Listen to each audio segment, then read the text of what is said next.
जी नमस्कार, स्वागत है आपका हमारे इस डिजिटल प्लेटफॉर्म पर। सरकारी नौकरी की 100 दिन की जो सीरीज है उसमें से आपका ये दिन है उस सरकारी नौकरी का जिसमें नाम लेते ही फक्र महसूस होता है। और उस सरकारी नौकरी में कहा जाता है कि 3 ऐसे फील्ड होते हैं जो देश की सेवा के लिए सर्वोच्च कार्य होते हैं और सर्वोच्च नौकरी बोली जाती है। कहते हैं कि गली और चौराहे से कभी उस ड्रेस में उस यूनिफॉर्म में गुजरता है तो कई बच्चों से लेके बुजुर्गों तक उनको सैल्यूट करते हैं। सम्मान उसके दिल में होता है और फक्र उसके जहन में होता है। हाँ, ऐसी ही नौकरी के बारे में बात कर रहा हूं उस यंग टैलेंटेड लोगों के लिए जो आने वाले फ्यूचर में भारत के भविष्य को वो मजबूत कर सकते हैं। वो है एयरफोर्स की बात किया, आईएएफ अग्निवीर जिसको आप बात कर रहे हैं। आईएएफ अग्निवीर की बात की जाए तो वायु उसका एक टैग नेम बोला जाता है। उसके तहत वो क्या होती है, उसकी भर्ती होती है। और भर्ती का नियम आपने सुना होगा और जाना भी होगा। अग्निवीर का मतलब होता है कि 4 साल तक वो नौकरी करेंगे और 4 साल की नौकरी के बाद वो या तो वो क्या करेंगे, जो रियल जो कैडर होते हैं उनमें तब्दील हो जाते हैं, या फिर वो क्या करते हैं, या फिर वो अपनी एक स्किल लेके उस स्किल की सर्टिफिकेट प्लस में वो जितने पैसे उसके बनते हैं, जिसमें डिटेल में मैं आपको एक्सप्लेन करूंगा, वो लेकर फिर निकल के अपनी एक स्किल के साथ में इस भारत के विकास में अपने एक योगदान देते हैं। हाँ जी, मैं उसी की बात कर रहा हूँ, इंडियन एयरफोर्स। और इंडियन एयरफोर्स में वैकेंसी अभी जनवरी महीने में आई है और 27 जनवरी उसकी लास्ट डेट रहेगी। डेट और सब चीजों के बारे में मैं जिक्र आपके साथ करता रहूंगा। पहले तो ये सोच लीजिए, क्या आपकी उम्र 17.5 साल से लेके 21 साल है, या फिर आपके किसी भी परिवार के बच्चे की अगर उम्र है तो डेफिनेटली उस फॉर्म को भरना चाहिए। नंबर 2, अगर वो फॉर्म भरना चाहता है तो उसकी शर्त यह है कि क्या वो 10वीं पास है और या 12वीं पास है या डिप्लोमा है या डिग्री है। अगर उनके पास में है तो डेफिनेटली उसका फॉर्म भरना चाहिए। खैर, समय को ज्यादा जाया नहीं करेंगे, मुद्दे पे आते हैं। और मुद्दे की बात ये कहती है, इंडियन एयरफोर्स की वैकेंसी है अग्निवीर के लिए। और वो बैच है वो जनवरी 2026 इंटेक के लिए ले रहे हैं। और उसी के लिए मैं आपको डिटेल जानकारी दे रहा हूं। हालांकि ये बातें अच्छी है और उसकी नौकरी तो और ही अच्छी है। इसके सारे डेटा और डिटेल्स मैं आपके साथ साझा करूंगा। समय को खराब नहीं करते हैं, सबसे पहले बात करते हैं नोटिफिकेशन की। जो आपके सामने ये जो नोटिफिकेशन दिखाई दे रहा है, जो आपके सामने, मैं उसको डिटेल में आपको एक्सप्लेन करूंगा। बेफिक्र रहिए, कलम और आप कॉपी लेके बैठ सकते हो या फिर कान खुले रखिएगा। ठीक है। अगर ये वीडियो आपको अच्छा लग रही है और आपको लगता है कि ये जानकारी किसी के साथ साझा हो सकती है, वो इस नौकरी के लिए आगे जा सकता है, तो आप उसके साथ शेयर करने में घबराइए मत, कर दीजिएगा। क्या पता आपके एक शेयर करने से किसी अच्छे इंसान का भला हो जाए। Thank you so much sir. बढ़ते हैं आगे। ये है, बात करते हैं इनमें किसकी। ये है अग्निवीर की बात करते हैं। ये भारतीय वायुसेना, इंडियन एयरफोर्स, आपने उस पर लोगो देख रहे हो, ये भर्ती है। और इसकी एलिजिबिलिटी क्राइटेरिया यानी कि आपकी शैक्षणिक योग्यता के बारे में भी आपको मैं एक्सप्लेन करता हूं। बात करते हैं, ये सबसे पहले बात करते हैं कब ये फॉर्म खुल रहा है, इसके बारे में बता दूं। इसका फॉर्म है वो आपके पास में 7 जनवरी, कौन से 7 जनवरी 2025 से लेके खुला है। और कहते हैं 27 जनवरी 2025 तक ये फॉर्म रहेगा अवेलेबल। आप उसको अप्लाई कर सकते हो। इस डेट को आप मार्क करके रख लो। 7 जनवरी से लेके कब, 7 जनवरी से लेके और कब तक हो सकता है, देखिए यहां पर अगर आप यहां देखोगे तो मैं यहां दिखा दूं, 7 जनवरी से लेके 27 जनवरी 2025 तक आप इसे फिल कर सकते हो। इसकी मैं वेबसाइट भी आपको साथ साझा कर लूंगा, लेकिन पहले आप सुनते जाइए। इसकी एलिजिबिलिटी क्राइटेरिया की अगर एक और बात करूं मैं, इसमें यह बोला जाता है कि अगर आपका जन्म 1 जनवरी 2005 से, और कितनी तारीख है यहां पर, 1 जुलाई 2008, इन दोनों के बीच की है, तो आप उसमें नौकरी में क्या कर सकते हो, अप्लाई कर सकते हो। फिर से बोलूंगा मैं कि आपकी तारीख अगर 1 जनवरी 2005 से लेके और कितनी है, 1 जुलाई 2008 तक में अगर पैदा हुए हो आप, तो आप इस फॉर्म को क्या कर सकते हो, भर सकते हो। और बहुत ही कमाल की नौकरी है। भरने की आपको तरीका भी मैं आपके साथ साझा करूंगा। खैर, इसके साथ साथ मैं आपको यह बताता हूं, इस नौकरी में आपको ये तो चीज मिल गई, इसके साथ मैं बोलता हूं इसमें 3 फील्ड पर काम करते हैं लोग। 3 फील्ड का मतलब बता दूं, एक ऐसा फील्ड है जिसको हम बोलते हैं साइंस का फील्ड है। कौन सा बोलते हैं उसको? एक साइंस का फील्ड है जिसको विज्ञान बोलते हैं। एक होता है अदर, कौन सा? साइंस, यानी साइंस से अलग वाला पोर्शन। और तीसरा जो पोर्शन है वो क्या बोलते हैं? साइंस प्लस में अदर। ये तीनों ही पोर्शन लेके ये चलता है, ठीक है। एक ये है, दूसरा ये है, और तीसरा ये। तीनों की एलिजिबिलिटी क्राइटेरिया में बात की जाए तो अगर मान लीजिए साइंस वाली बात की तो 10+2, इसके लिए बात की जाए तो क्या बोला है? 10+2 आपके पास होने चाहिए। ये आपके पास 12वीं के लिए बोला गया है। ये बोला है कि अगर आपके पास में 10+2 है तो आप इसमें एलिजिबल हो। और इसके साथ साथ में अगर उसमें क्या पढ़ी हो? मैथमेटिक्स और फिजिक्स पढ़ी हो। क्या पढ़ी हो? मैथ्स पढ़ी हो। और क्या पढ़ी हो? आपने फिजिक्स पढ़ी हो, और इंग्लिश आपने बाय डिफॉल्ट पढ़ी होगी, राइट? ठीक है। अगर मैथ और साइंस के साथ साथ उसने क्या बोला? मिनिमम मार्क्स है वो कितने होने चाहिए? 50% आपके पास में मार्क्स होना चाहिए साइंस को अप्लाई करने के लिए, राइट? इसमें सारे, और 50% मार्क्स मिनिमम होना ही होना चाहिए, और एग्रीगेट तो होना चाहिए। जो इंग्लिश सब्जेक्ट आपके पास आता है उस इंग्लिश में भी 50% आपको चाहिए, यानी कि 50% अंग्रेजी में भी चाहिए आपको, और 50% आपका एग्रीगेट भी चाहिए। किसके लिए? साइंस के लिए। आप इत्मीनान से ही वीडियो देखते रहना, आपको हर एक चीजों के बारे में आपको डिटेल में बताता रहूंगा, ताकि आपके पास एक भी चीज छूटे ना। जब आप नौकरी की तरफ जाओ तो आपका अंदर का आत्मविश्वास है वो मजबूती के साथ जाए। खैर, आगे बढ़ते हैं। अदर ऑफ साइंस, साइंस के अलावा दूसरी बात कर लेते हैं। वो भी ये कहता है कि आपके पास 10+2 अगर मान लीजिए आपके पास है, यानी आपने 10वीं पार करिए तब भी आप अप्लाई करिए। आपने 10+2 कर रखी है, 10+1 अगर आपने कर रखी है, उस सब्जेक्ट में इसे बोला है कि सारे सेंट्रल गवर्नमेंट के अधीन हो, या स्टेट गवर्नमेंट के अधीन हो, या फिर यूनियन टेरिटरी यानी केंद्र शासित प्रदेशों के अधीन हो, ऐसे स्कूल में आपने 10+2 कर रखी है, आप उसमें अप्लाई कर सकते हो। बस एक चीज क्या रहेगी? 50% उसका एग्रीगेट रहेगा। एग्रीगेट का मतलब क्या जानते हो? यानी आप जो परसेंटेज आते हैं उसका कितना 50% रहना चाहिए। इन सब में अगर एक और बात, उसमें कंडीशन दूसरी क्या है? ये 50% उसमें किस में होना चाहिए? इंग्लिश में। यानी कि एयरफोर्स कहती है कि मेरे पास में इंग्लिश के आपके पास में नंबर है तो डेफिनेटली आप अप्लाई कर सकते हो। इंग्लिश में 50% आपको मिनिमम आपको चाहिए। इसके अलावा तीसरी क्वालिफिकेशन क्या बोली उन्होंने? अदर हो गया, ये चीज हो गई। तीसरी इन दोनों के बीच बात है, दोनों के बीच मतलब आप दोनों अप्लाई करना चाहते हो तो दोनों चीजें आपके पास होनी चाहिए। यानी अगर 12th करी है तो आप 12th पास हो गए इससे भी, और इंग्लिश आपके हो गए तो आप दोनों चीजों में अप्लाई कर सकते हो। खैर, ठीक है, आगे बढ़ते हैं। इसके अलावा बात करते हैं क्या? इसके अलावा बात करते हैं इसमें से एलिजिबिलिटी क्राइटेरिया आप समझ में आ गया साइंस में, और आपके पास में जो साइंस नहीं है उन लोगों के पास में। अब चलते हैं आगे। इसके अलावा उन्होंने बोला है क्या कि अगर आप उसमें हाइट वगैरह सब कुछ है उसके लिए बोला है, तो ये एक ऐसी वैकेंसी है जहां पर अगर कम हाइट है तो भी आपका काम हो जाएगा। मेल कैंडिडेट है आपका, क्या लिखा है मैंने, है ना? ये हाइट है। जो मेल कैंडिडेट है 152 अगर आपके पास में सेंटीमीटर है तो आप अप्लाई कर सकते हो। कितना है? 1.52। और इसमें फीमेल को भी बोला गया है, अगर आप फीमेल कैंडिडेट है उनके लिए भी बोला गया है 152 सेंटीमीटर। यानी कि ये कोई ज्यादा लंबा, आपको हाइट में ज्यादा लंबाई नहीं चाहिए। जिसकी हाइट छोटी है और भारतीय सेना का वो हिस्सा होना चाहते हैं तो आप इसे अप्लाई कर सकते हो, आप इसके लिए जा सकते हो, राइट? तो ठीक है, ये मेल और फीमेल का हो गया हाइट। इसके अलावा बोला जाता है अगर वो उत्तराखंड उस टाइम वहां के अगर फीमेल है तो आपके पास 150 सेंटीमीटर्स भी है, 147 सेंटीमीटर्स भी है। आप अपने अपने रीजन के अकॉर्डिंग आप दे सकते हो। यानी मेरा कहने का मतलब क्या हुआ, आप हाइट की बात करें तो 152 सेंटीमीटर आपके पास हो मेल और फीमेल के लिए, आप अप्लाई कर सकते हो इस फॉर्म को।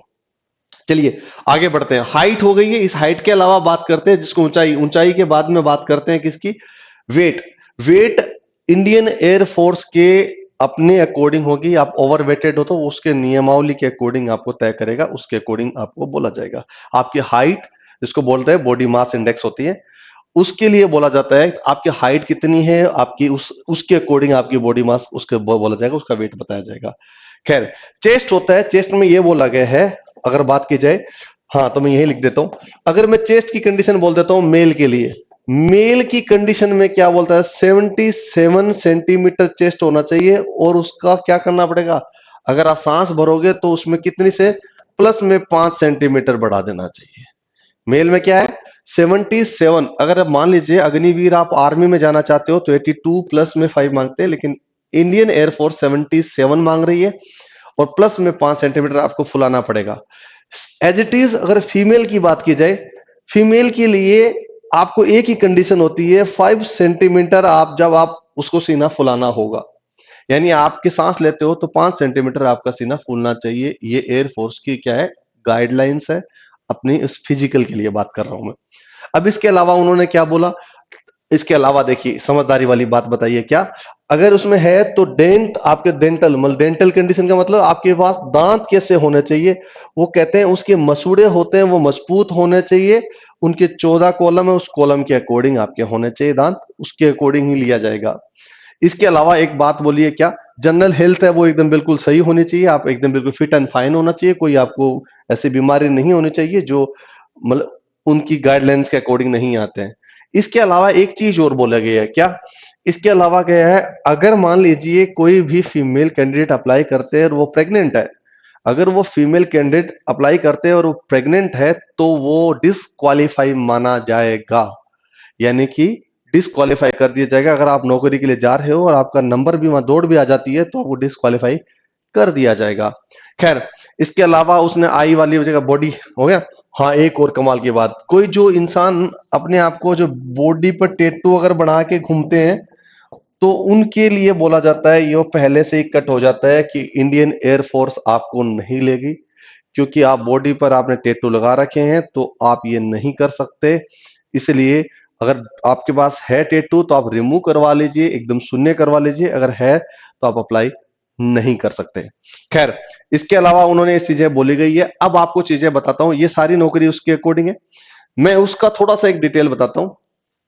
इस नौकरी में आपके पास में कितने होते हैं, 4 इयर्स की आपके पास में क्या होती है, ये 4 इयर्स की आपकी अग्निवीर होती है, जिसको हम है ना, ये अग्निवीर होती है। ये अग्निवीर में 4 साल में आपके अंदर क्या देते हैं, वो स्किल्स देते हैं, ठीक है, साथ में वो ट्रेनिंग देते हैं, किसकी, दोनों टाइप की ट्रेनिंग है, फौज की ट्रेनिंग है और उसकी भी ट्रेनिंग है। इस स्किल को क्या किया जाता है, ये आपके टैलेंट के ऊपर तय करता है, यानी कि आपने मान लीजिए आपके पास डिप्लोमा है किसी चीज का, आईटी का, तो आईटी पर वो क्या करेंगे, काम करेंगे। तो जब आप 4 साल बाद, आफ्टर 4 ईयर, इसका मैं बताता हूं, आफ्टर 4 ईयर अगर बात की जाए तो दो चीज कंडीशन आ जाती है। एक तो कंडीशन कौन सी आ जाती है, एक तो आप क्या हो जाती है, रियल कैडर बोलते हैं उसको ना, उसको रियल कैडर का मतलब होता है आप हो गए अब आप एयरमैन मान लीजिए, ठीक है। और ये जो चीज बोला जाता है कौन से, दूसरी, अगर आप मान लीजिए 25% बोलते हैं इसको, ठीक है, 25% वाले क्या होते हैं, रियल कैडेटर। और इसके अलावा बात करते हैं किसकी, दूसरे जो जो बाकी बच्चे होते लोग हैं, उन लोगों के लिए उसको क्या दिया जाता है, एक सर्टिफिकेट दिया जाता है, और सर्टिफिकेट के साथ साथ वो स्किल्ड बोलते हैं उसको, और प्लस में आपको वो आपका पैसा जो आपने बचा रखा था उस पैसे को भी दिया जाता है, ताकि इन चीजों को दोनों को लेके आप एक क्या कर सकते हो, अपना एक सेटअप डाल सकते हो, और एक नया भारत के लिए आप क्या कर सकते हो, एक कई लोगों को नौकरी देने का आप क्या कर सकते हो, तरीका बना सकते हो। ये सब चीजें इसी के अंदर है। तो इसी को मैंने ये चीज इसलिए बताई ताकि ये चीजें ये बताई गई कि इसमें ये करेंगे और इस तरह से आपको दिया जाएगा। अब इस स्कीम के अलावा बात करता हूं मैं इसमें क्या, इसमें बताता हूं आपको।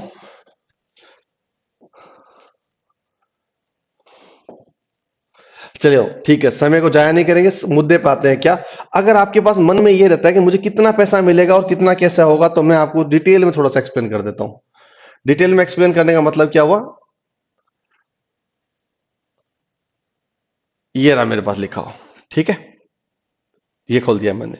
ये बोला जाता है, क्या बोला, ये बोला गया है कि इसमें एक्सप्लेन करता हूं, ये जो फर्स्ट ईयर होगा, 4 साल, मैंने कितना बोला, 4 ईयर तक आपकी क्या होगी, यहां पर नौकरी होगी। और 4 ईयर की नौकरी का मतलब फर्स्ट ईयर में होता है आपकी कितने पैसे होंगे, 30,000 रुपये। मैं यहां लिख देता हूं साहब, कितने होंगे? 30,000 रुपीज आपके पास फर्स्ट ईयर में होंगे। तो 30,000 का 30% वो क्या करेंगे? बचा के रखेंगे, यानी कि आप कितना होगा? 21,000 आपके हाथ में देंगे और 9,000 रुपया पर महीने का वो डिपॉजिट कर लेंगे आपका। तो इस तरह से ये पहले वाले में आपको 9,000 यहाँ रखेंगे, दूसरे वाले में आपके पास 9,900 रखेंगे, तीसरी वाले में आप 10,000 रखेंगे, चौथे में 12,000 है। टोटल मिला के आपका होता है 5,04,000 रुपया। ठीक है, 5.04 लाख।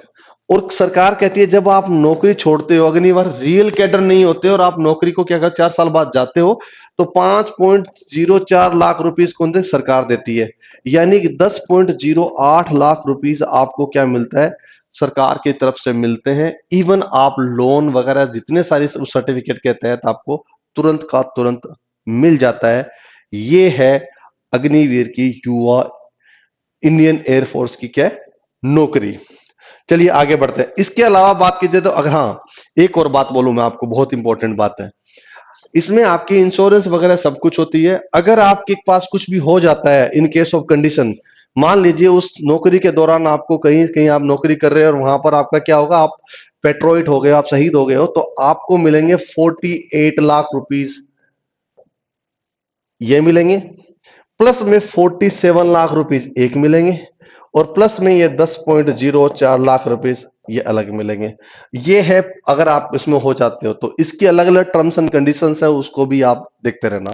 ठीक है, लेकिन ये बोला जाता है कि आप पूरी 4 साल की नौकरी करने के बाद निकलते हो तो आपको तनख्वाह तो मिलेगी मिलेगी, साथ साथ में आपको क्या मिलेगा?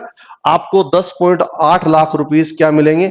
वो पैसा मिलेगा। साथ में आपको स्किल का एक सर्टिफिकेट मिलेगा। उस स्किल के सर्टिफिकेट के थ्रू आप लोन ले सकते हो या कहीं भी अप्लाई कर सकते हो। ओके, चलिए आगे बढ़ते हैं। इसके अलावा इस फॉर्म की बात की जाए इस सब्जेक्ट के लिए, तो अब आप ये पूछोगे कि ये तो ठीक है, सब कुछ आ जाएगा, हम भर लेंगे। कितनी तारीख को है?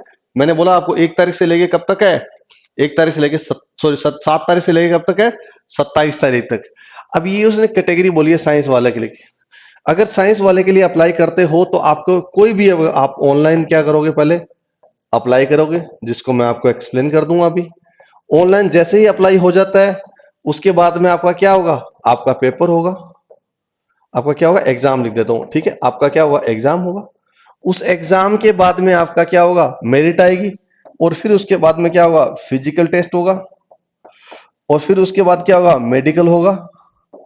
और मेडिकल होने के बाद में आपको क्या होगा? कॉल लेटर आएगा। और आप अगर नंबर आ जाता है तो आप उसके आगे और बढ़ते जाओगे। खैर, तो ये बोला है अगर मान लीजिए साइंस सब्जेक्ट में आपने किया है, और साइंस में क्या होता है?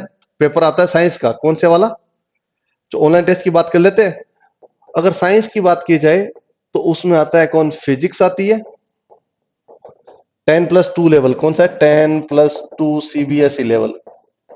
कोई आप ये सोचते होंगे कि आपका बोर्ड का होगा, नहीं, सीबीएसई लेवल आएगा। 10 फिजिक्स और मैथ्स आएगी। और इसके अलावा आपकी इंग्लिश आएगी। जिस तरह से उन्होंने रखा था, आपने डिमांड रखी थी, वैसे की वैसी वहां पर आएगी। राइट, ये तीनों चीज आएगी। और तीनों चीजों का वेटेज भी बोला जाता है। कितने? 60 मिनट का पेपर होगा। कितने मिनट का? 60 मिनट का पेपर होगा। और 60 मिनट में आपको क्या करना होगा? वो सारे से ये जो बोला है उस पेपर में आएगा। और इसके अलावा मैं आपको चीज बताता हूं क्या, इसकी जो मार्किंग होती है, कौन सी?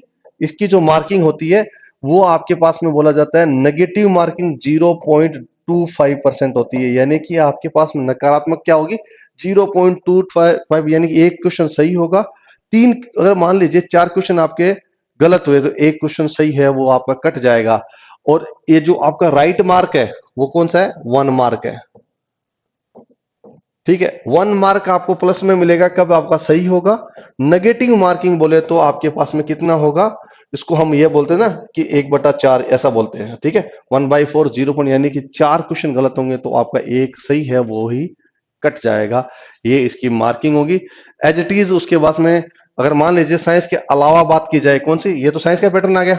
चलिए आगे बढ़ते हैं। साइंस के अलावा, इस साइंस के अलावा अगर बात की जाए तो आपके पास में कौन सा होगा? मैंने आपको पहले ही बोला था क्या, ये मैं 10+2 की अगर साइंस की बात की जाए तो आपके पास मैंने क्या बोला? इंग्लिश आएगी आएगी। इसके अलावा आएगा रीजनिंग, जिसको हम अपनी भाषा में या लोग हिंदी में भाषा में उसको बोलते हैं तर्क शक्ति बोलते हैं। और रीजनिंग के अलावा उसके पास जी आएगा। इसको पूरा बोला जाता है रागा। क्या बोला जाता है? रागा, यानी रीजनिंग और क्या होगा? General awareness. ये चीज आएगी, इसका पेपर होगा same as it is pattern होगा क्या, प्लस में 1 मार्क सही होगा तो, और गलत होगा तो 0.25 मार्किंग की क्या होगी, नेगेटिव मार्किंग होगी। राइट। इस पेपर में अगर आप पास कर लेते हो, इस पेपर को आप पास कर लेते हो, तो उसके अकॉर्डिंग फिर आपको क्या हो जाता है, आगे नंबर आता है, उस नंबर के अकॉर्डिंग आपको बोला जाता है कि आगे आगे बढ़ोगे। अब आगे बढ़ते हैं हम। ठीक है, इसको आगे बढ़ के क्या बोलेंगे, इसको आगे ये बताएंगे, ये सिलेबस तो हो गया साहब, आपका नंबर आ गया, आपका मेरिट आ गया। अब मेरिट में जैसे नंबर आता है तब आपको बोला जाता है अगर आप ये नंबर हो गए तो आप फिजिकल टेस्ट के लिए आप आ जाइए। और फिजिकल टेस्ट की जो कंडीशंस होती है वो भी मैं आपके साथ साझा कर देता हूं। फिजिकल कंडीशन है ये वाली, क्या, अगर आपको दौड़ना होगा, अगर मान लीजिए दौड़ना होगा तो 1.6 किलोमीटर दौड़ना होगा दोनों को, किसको, मेल को और फीमेल को, किसको, मेल और फीमेल दोनों को होगा। और मेल है वो कितने मिनट में आएगा, 7 मिनट में आएगा साहब। और फीमेल होंगे कितने मिनट में आएंगे, 8 मिनट में आएंगे। राइट। यानी मेल होगा वो 7 मिनट में आएगा, फीमेल वो 8 मिनट में आ सकते हैं। किसके लिए, इस फिजिकल टेस्ट के लिए। जैसे ही ये 1.6 किलोमीटर की पार होती है, उसके बाद मैंने आपको बोला क्या, इसके वाला बोला है कि आपके पास 10 पुशअप लगेंगे। कौन से वाले, 10 पुशअप लगेंगे 1 मिनट में। फिर उसके 1 मिनट रुकने के बाद में फिर वो कहेंगे 10 पुशअप और लगा लीजिए, वो भी 1 मिनट में होंगे। और उसके बाद में क्या कहें, उसके बाद में बोला था स्क्वाट्स लगाने होंगे आपको। क्या लगाने होंगे, स्क्वेट्स। स्क्वेट्स लगाने का मतलब क्या है, वो 20 स्क्वाट लगाने पड़ेंगे कितने मिनट में, 1 मिनट में। राइट। ये है फिजिकल, आपकी उसमें क्या होगा इसमें देखा जाएगा। इसके अलावा बोला गया है कि इन सब चीजों के बारे में ये सारे स्टेप्स होंगे। इसके अलावा कैंडिडेट अपना अप्लाई करिए और उसको ब्लड को सब चीजों को, मेडिकल है। हाँ, अब रही बात इन चीजों की, मैंने क्या लिखा था, एक और चीज, मेडिकल। ये हो जाएगा फिजिकल। ठीक है, अब बात करते हैं मेडिकल की। मेडिकल की अगर बात की जाए तो आपके पास में वो सारी चीजें मैंने बताया था, उसके ब्लड भी टेस्ट होगा। ठीक है, इस ब्लड के अलावा उसके पास जितनी सारी और बाकी बीमारियां होती हैं वो सारी चेक होगी। वो देखेंगे कि क्या इसमें और बीमारी है या नहीं है। तमाम तरह के सब चीजों के टर्म्स एंड कंडीशन के आधार पर वो चेक करेंगे। अब मेडिकली, फिजिकली और मेंटली तीनों चीजों से फिट हो, फिर आप एक नौकरी करोगे जो शानदार नौकरी होगी, जो भारत के सर्वोच्च पद को बात की जाती है। वो कहते हैं भारत का सबसे बड़ा गौरवान्वित अगर कोई चीज महसूस करते हैं वो है आपको क्या, इंडियन एयरफोर्स, इंडियन आर्मी और इंडियन नेवी। जो मिलिट्री का इंसान है उसके लिए फक्र बोला जाता है, बहुत ही गर्व महसूस करते हैं। खैर, आगे बढ़ते हैं इन चीजों के लिए। ओवरऑल फिर बात करते हैं, ये सब चीजें टर्म्स एंड कंडीशन आपके पास अप्लाई होगी। इसका मैं ये काम करता हूं, ये जितना नोटिफिकेशन है उसको मैं आपको लिंक यहां पर क्या करता हूं, इसी वीडियो के नीचे अगर लगा देता हूं, आप सारे डाउनलोड कर लेना। और फिर भी आपको लगता है इन चीजों में है तो हमारा एक चैनल है एडुग्राम क्लासेस। किसका, एडोग्राम क्लासेस हमारा चैनल है। किसका, टेलीग्राम का। उसको आप क्या करोगे, सब्सक्राइब कर दो, हम उसमें भी अपलोड कर देंगे। खैर, आगे बढ़ते हैं। अप्लाई करना मैंने बता दिया आपको। अब फोटो, सिग्नेचर, थंब, ये सब चीजें आपको क्या करना है, ऑनलाइन अप्लाई करना होगा। ऑनलाइन अप्लाई करने का तरीका भी आपके साथ साझा कर दूंगा मैं। लेकिन एक चीज जरूर याद रखना, क्या, इसकी एग्जामिनेशन फीस है वो 550 रुपये है। क्या, एग्जामिनेशन फीस कितनी है, 550 रुपये है। याद रखना इस बात को, कहीं आप सोच लो कि आप फ्री में जा रहे हो, नहीं होगा, बिल्कुल नहीं होगा। ठीक है, याद रखना। इसके अलावा कोई बोला रिफंड की पॉलिसी में अगर आपने मल्टी टाइम अगर पेमेंट कर दिया है तो रिफंड होगा, अदरवाइज आपका रिफंड का कोई भी चांस नहीं है। खैर, आगे बढ़ते हैं। ये अंतिम इसका दौर चल रहा है और इसका ये दो अंतिम दौर क्या कहता है कि अगर आप इन चीजों में अगर पेपर देते हो तो सारी कंडीशंस को आप एग्जाम सेंटर वगैरह सबको बुलाया जाएगा, फिर पेपर लगेगा और सारी चीजें आपको मांगी जाएगी। और ये जो सारी डिटेल, जो डेटा मांगा रहा है, मांगा जा रहा है, वो आपको ये बताता है कि यहां पर वो सारी चीजें ऐसी होगी कि आपने जब अप्लाई कर दिया है, क्या करा आपने, क्या क्या अप्लाई की है, ठीक है, आपने मान लीजिए अप्लाई कर दिया। अप्लाई करने के बाद में आपका एक ऑनलाइन टेस्ट होगा। वो जब ऑनलाइन टेस्ट हो जाएगा तब आपके पास में क्या होगा, मेरिट आएगी तो फिजिकल टेस्ट होगा। और फिजिकल टेस्ट होने के बाद जब भी आप कंप्लीट कर देते हो तो आपका मेडिकल टेस्ट होगा। और जब मेडिकल आपका टेस्ट हो जाता है तब आपके पास में क्या आएगी, एक क्या होगा, मेरिट आउट होगी। क्या होगी, मेरिट होगी। और उस मेरिट के आधार पर आपका क्या होगा, आपका सिलेक्शन होगा। क्या ये प्रोसेस याद रहेगी आपको? बस अब मुझे पहला स्टेप ये होता है कि मुझे अप्लाई करना है, और कैसे अप्लाई करना है तो मैं बता देता हूं। ये ऑनलाइन अप्लाई होगा, इसकी लिंक मैं आपको डिस्क्राइब कर दूंगा। ये रहा इसकी लिंक, और ये लिंक के आधार पर इस तरह से आपके पास में दिख रहा होगा इंडियन एयरफोर्स की वो क्या ऑफिशियल साइट है। उस साइट में आप क्या करते हैं, अग्निवीर इनटेक 1 2026, मैंने क्या बोला था आपको, क्या कर रहा है वो, अग्निवीर वायु इनटेक 1 2026, यानी 2026 जनवरी के लिए वो ले रहे हैं। और इसके लिए अप्लाई अगर आप पहले से ऑलरेडी हो तो आप कर सकते हो, नहीं है तो आपको रजिस्टर करना होगा।